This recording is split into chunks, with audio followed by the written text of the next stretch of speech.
Ay. Good morning. It's a good day. So, it's our second day here in Denmark, mga kabashers. So, andito kami ngayon sa capital ng Denmark, which is Copenhagen. And nag-drive kami from Fredericia to Copenhagen. And ayan, dito, ganyan yung parking nila. So, hindi ka pwedeng basta-basta kagaya sa Manila na basta-basta ka lang magpa-park saan. So, kailangan may designated parking slot talaga. At saka maganda siya kasi talaga may babaan gano'n. Okay, so samahan nyo kami. We're gonna explore Copenhagen together with Tita. Pinky. Look. Ay, taray. Batang bata. Bagets. And Tito. And Tito Svend. Tito, say hi.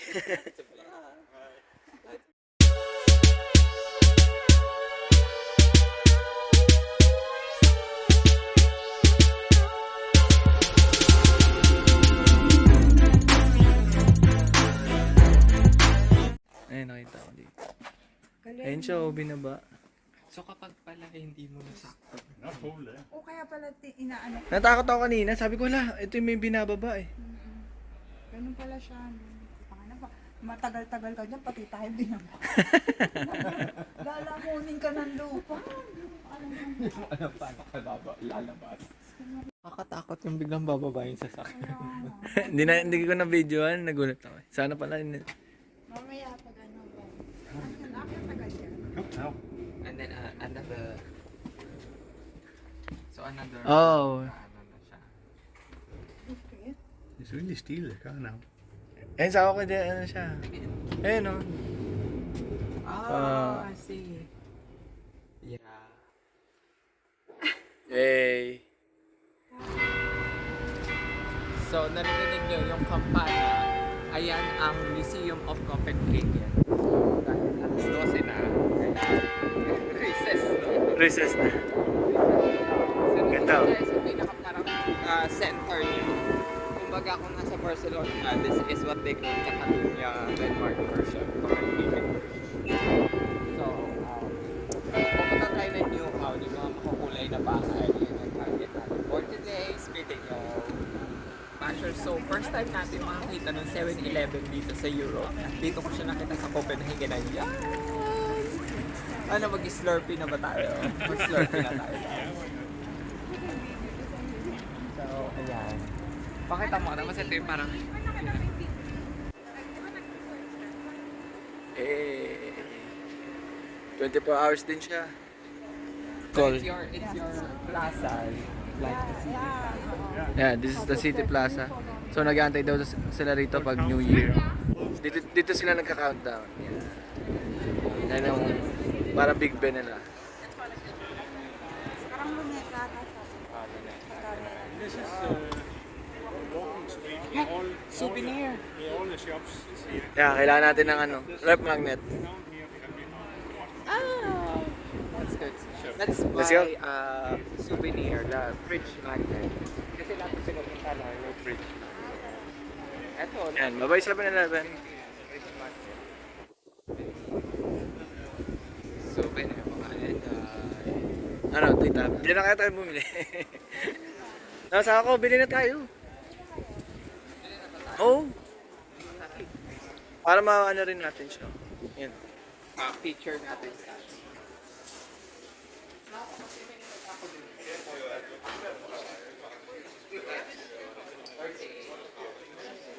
Ayun din.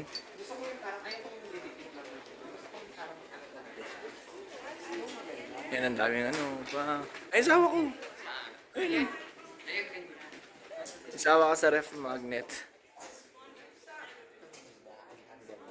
Magkano kaya? Ito ayun yung ano nila yun. Yan, tapos yung parang may Vikings yung dating niya. Ayun o. Mga Vikings. Angry Viking Denmark. Oo. Dapat may Copenhagen, may Denmark, no? Oo. Dahil magiging future Americans na tayo. So, dito tayo sa New York. New Yorker. Mura ito detail. Gosh, sabi niya, dapat daw niya kami mag-offer sa may car. Kasi ang famous. Ako! Hello guys! So, ayan.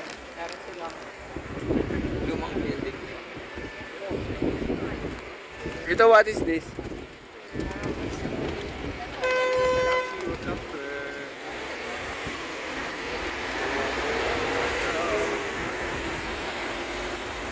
Ano, angas. Ha? Royal Theater. The Royal Theater. Theater? Like theater? Ah, yeah. Ako theater pala yun. It's the Royal Theater in Copenhagen. Parang Albert Hall. O yan. Okay, this is the end of the walking street. Now we're talking here. Okay.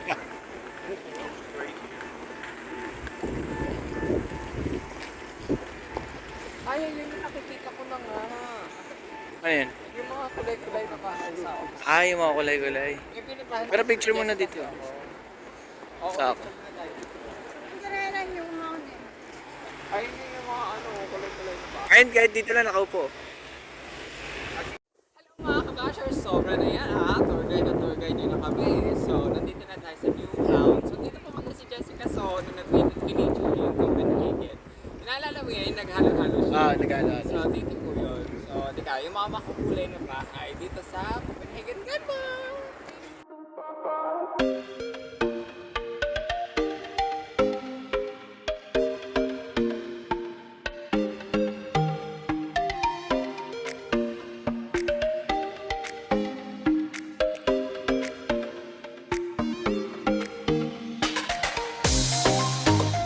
Ayan, magbaboat kami.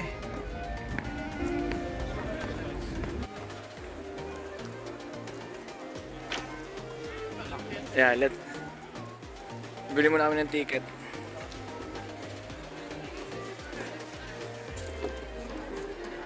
There you go. Sakay sa ako. Hi! Sakay tayo at tayo ay magtutour. Oh dear. Oh, I want outside. Sa likod tayo, sa likod. Gusto ko sa likod. Saka sa likod tayo.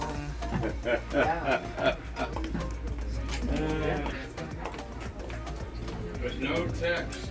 Ay, ang ganda! Sa likod tayo. I love it.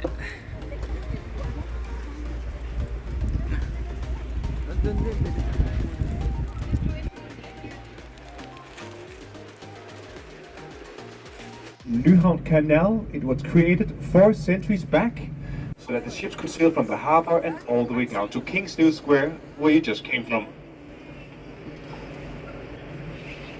I'll tell you more about Nyhavn just right after this bridge.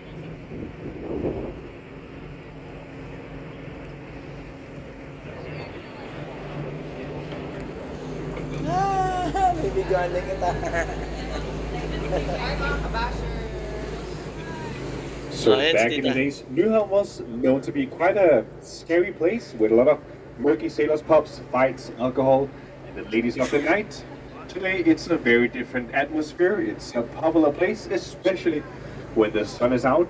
People flock down here to Nyhavn to enjoy a nice drink or an ice cream along the pier.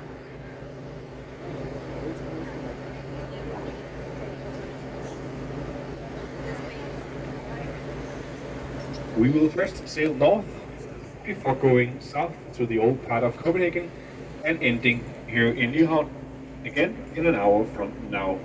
Shakespeare's Hamlet, the famous story, I'm sure you have read it, To Be or Not to Be. And did you know that Hamlet takes place here in Denmark, right up at Kronborg Castle, 50 kilometers north of Copenhagen? It's a quite sustainable building. It uses harbor water both to cool and heat the building depending on the season. Ako parang Venice.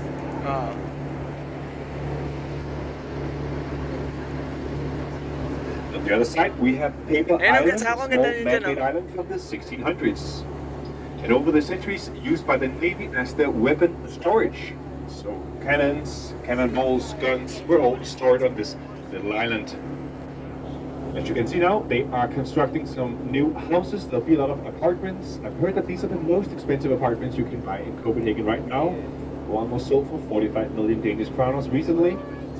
There'll also be an indoor swimming pool with access to the harbor water, so you can swim from inside and right out into the harbor when this is completed in 2025. Here to the right, we are sailing next to the Navy's base in Copenhagen. And on the shore, you can see a small black submarine. It's called the Seal. It was used during the Iraq War last time in 2003.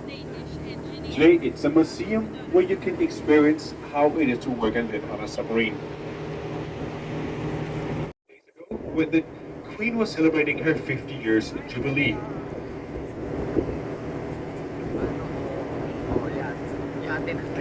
It's named after the Danish flag, Dannebro, that you see in the back. By the way, it's the oldest the oldest flag in the world, still in use as the national flag.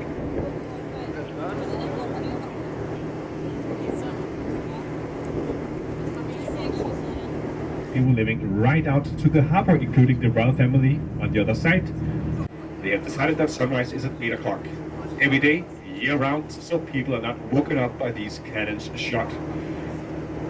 Oh. Famous church.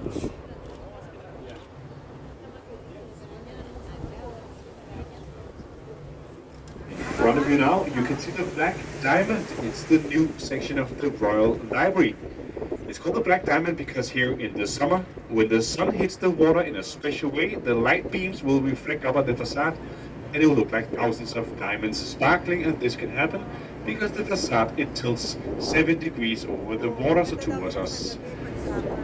Maybe you can also see it works as a mirror. You can see a reflection of the book up there in the Royal Library. This building is supposed to look like Lego cubes, which has been put together randomly to represent a little bit of Danish culture. Made by a Dutch architect firm, I can't remember the name, but it's not Danish designed. Marble Bridge is the oldest bridge in Copenhagen. It's from 1714.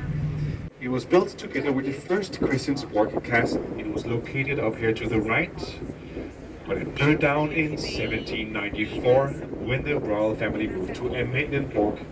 You saw Amalienborg Palace, you saw a bit earlier. So please enjoy this beautiful Baroque bridge. So the Crown Prince had all of this just for himself, and his parents were living just on the other side. That's a very good deal, right? So the next bridge will be quite narrow. I have to ask you not to stick out your elbows, arms, hands, or anything. It's a very narrow bridge we are sailing under. So also in the back, please stick in your elbow. Building with the tower in the middle. Inside you can find the the Parliament of Denmark, the Prime Minister's office, and the High Court of Denmark.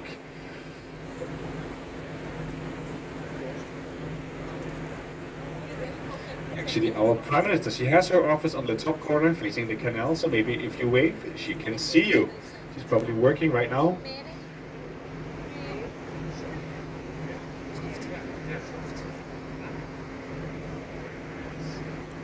The yellow building up here to the right, it's Bertel Thorvaldsen's museum. Bertel Thorvaldsen, he was a talented sculptor in the 1800s.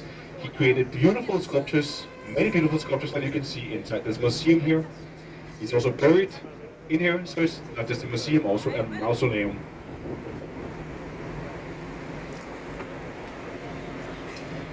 To your left, we are sailing next to Gammel Strand, Old Beach. Back in the days, you would see a lot of fisherwomen standing up here selling fresh fish. You can see a small statue of commemorating the fisherwoman down here next to the metro station. The church tower, it's for St. Nikolai's Church. This was the church where the Reformation, or from where the Reformation spread in. It was from this church that the Reformation spread all over Denmark, when Denmark went from a Catholic to a Protestant country. And in front you can see a green statue, a man riding a horse. It's Bishop Absalon, the founder of Copenhagen in 1167, the famous bishop. Over here to the right, you can see the beautiful old stock exchange of Copenhagen. The stock exchange was built in the 1600s by the famous King Christian IV, made in Dutch Renaissance style, and please pay attention to the tower. It's supposed to look like 4 dragons that are intertwined, and it ends with 3 crowns in the top, symbolizing the former union between Denmark, Sweden, and Norway. This was the Kalmar Union and existed for more than 300 years. Designed by Arne Jacobsen, a famous Danish architect and designer. Unfortunately, he passed away a couple of years before this building was completed. It's considered one of his architectural masterpieces.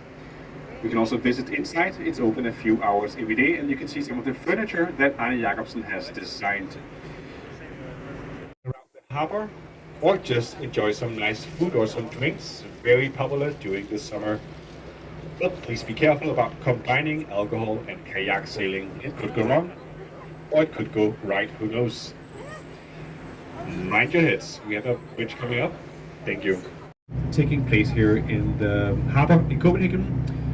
And now this train has moved out of the harbor, and these old warehouses have been converted into either office or living spaces. You can see some examples of that over here to the right. Old warehouses. Now they are part of the Ministry of Foreign Affairs. This year, Copenhagen was ranked number 2nd right after Amsterdam. And we hope that next year Copenhagen will be the best bicycle town again in the world, but let's see about that. But here you have the Kissing Bridge. Galing. Right after the bridge, you should look to the left. There'll be a good view into NYHVN Canal, where we started our tour. Yun na, balik na tayo.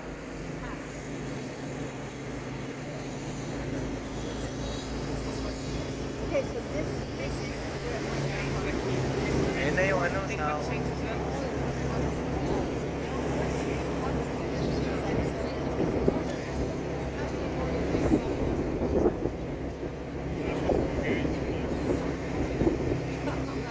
NYHVN's famous resident was the Danish fairy tale writer Hans Christian Andersen.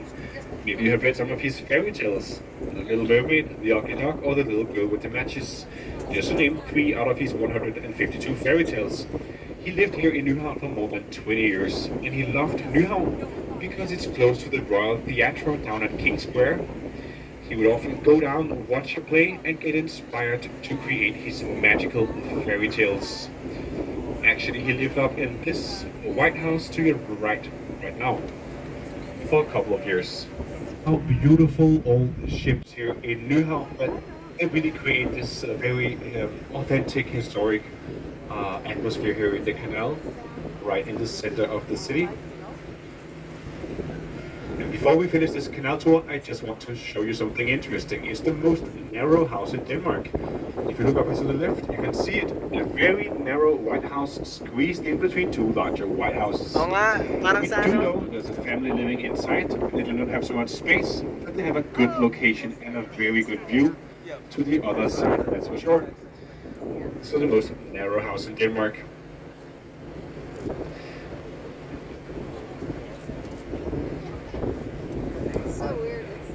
The captain and I, we hope you have enjoyed this canal tour around Copenhagen's harbor. We wish you a great day here in wonderful Copenhagen. Please hold on to your tickets. You can get 20% discount on the next product you buy with Svend if you show the ticket. We have the hub on, hub off buses and much more.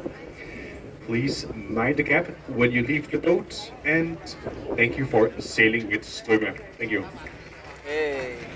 Ay mga kabashers, tikman natin ang street foods dito sa Copenhagen. Hindi ko siya mabasa, rated. Angas niya, puro ano siya. Yung mga... Ay! Yung Manila agad. Barbecue. Tapos may kanin. O, Pinoy penaga. parang di nakakapag Matik! Ano pa? May siopaw? Saan ako may siopaw?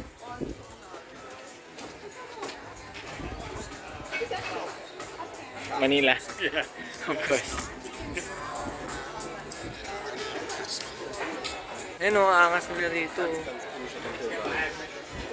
Pero para siyang city house. Ay, city house. Inbox. Mga tiga Cavite dyan, alam nila eh. Eh.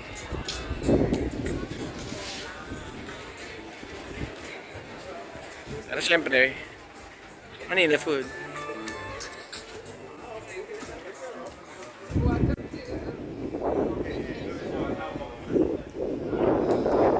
Solid na, ganda. Para siyang inbox, no? Dito siguro ginaya yung inbox. Copenhagen. Let's go! Wala sa bunches. Ayan o, Manila. Oo nga. Nakakata ko yung suka, parang ano. Bossing, may isaw. Isa.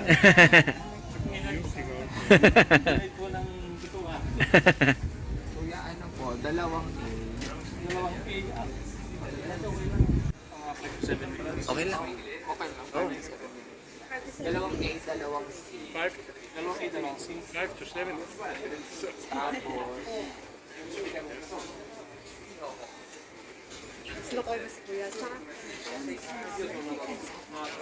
Medyo tatagal, mga 15 minutes, okay lang. 15 minutes. Why? Sorry, because I just cooked the barbecue. It's not good if I'm going to cook it.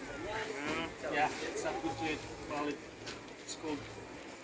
But I think we can wait. Yeah. What to drink? Drinks? Yeah. Drinks is only at the bar. Okay. Okay. So 2A and 2C. and then, one extra rice. Two. Two extra rice. Two extra rice. Laban sa bawat. Joke lang. Sa bawat. Joke lang. Grapes. Hi mga bashers! So, nandito na tayo sa spot where yung statue ni Mermaid dito sa Copenhagen. Dito yung pinunta ni Jessica. So, yun siya! So, ikaw ba si Jessica? So, Yes. pumunta ang aming team. Lumipad ang aming team. Ay, lumipad ba? Lumipad. Dito! Eh, ito may hagdan eh.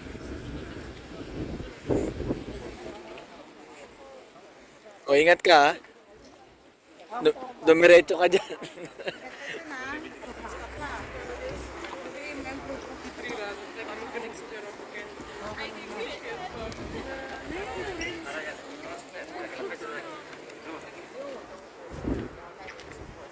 Yun na.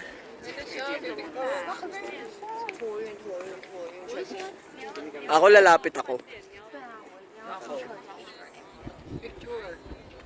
Ano? So, mula dito sa Copenhagen Mermaid Statue. Thank you for watching. Please like and subscribe.